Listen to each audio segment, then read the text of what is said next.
everyone, I'm Shakti and welcome to special design edition of Lara Birds. Today we are diving into the world of creativity, craft and culture because Milan Design Week 2025 just wrapped up and wow, it delivered. The whole city transformed into this vibrant, living design canvas. It's where the lines between product, performance and purpose completely disappear. For anyone new to it, Milan Design Week isn't just one event, it's two major threads. First, there is Salon de Mobile, the world's biggest furniture fair, hosted at Fiera Milano. Think thousands of brands showcasing next-gen interior design. And then you've got Fiori Salon, the more free-spirited part, spread across Milan's streets, galleries, showrooms, and even historic courtyards. It's wild, immersive, and incredibly experimental. And this year's theme, Thought for Humans. Well, super time, especially with AI dominating headlines. It was powerful. Designer puts emotion front and center. Grief, joy, love, pride, all as key design inputs. The core idea, innovation should always serve as human purpose. And from what I saw, India really showed up this year, big time. Flow Studio launched Vista, a series of sculptural light installations inspired by Mughal arcs. In collaboration with NYC-based Kiki Chudikova through the Shakti Design Residency, it felt like stepping into a dream where heritage meets futurism.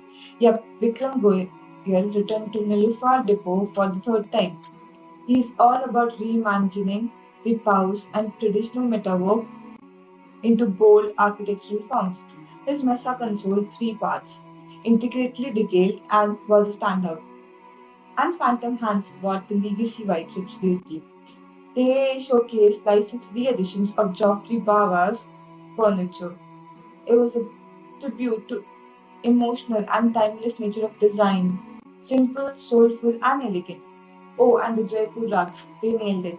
Their playing with traditional series with Richard Hutton was inspired by Holi, an explosion of colors and texture, and their collab with Tatiana De Nicola, Jardins du Monde, even won an Edida Award. Huge moment. So this was less about individual optics and more about immersive emotional design.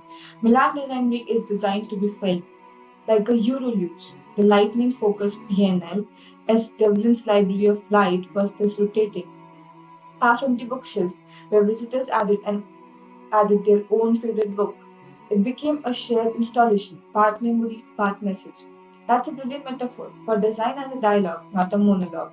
And then there was Cloister of Frogs, a luminous tribute to Bramante's Renaissance architecture, and Paolo Sorrentino's La Dolce Artista, which turned light and space into a cinematic experience about anticipation.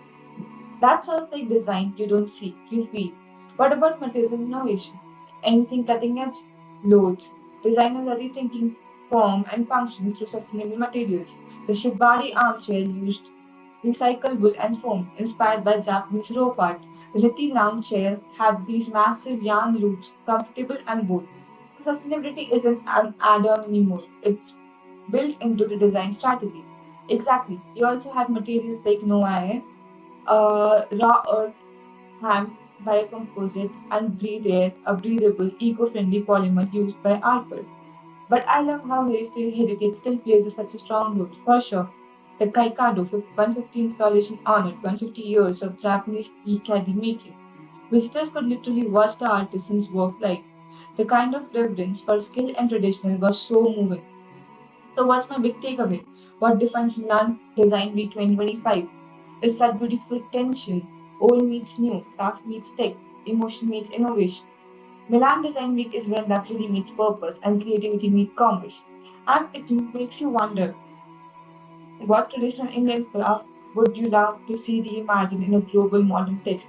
Oh, maybe Bidriware fused with contemporary lighting design. That'd be stunning. Or Channapatna Lakwar work scaled up into architectural panels. Best manifestos, streams, collapse. Till next time, keep it creative, keep it strategic, and stay tuned to Larables.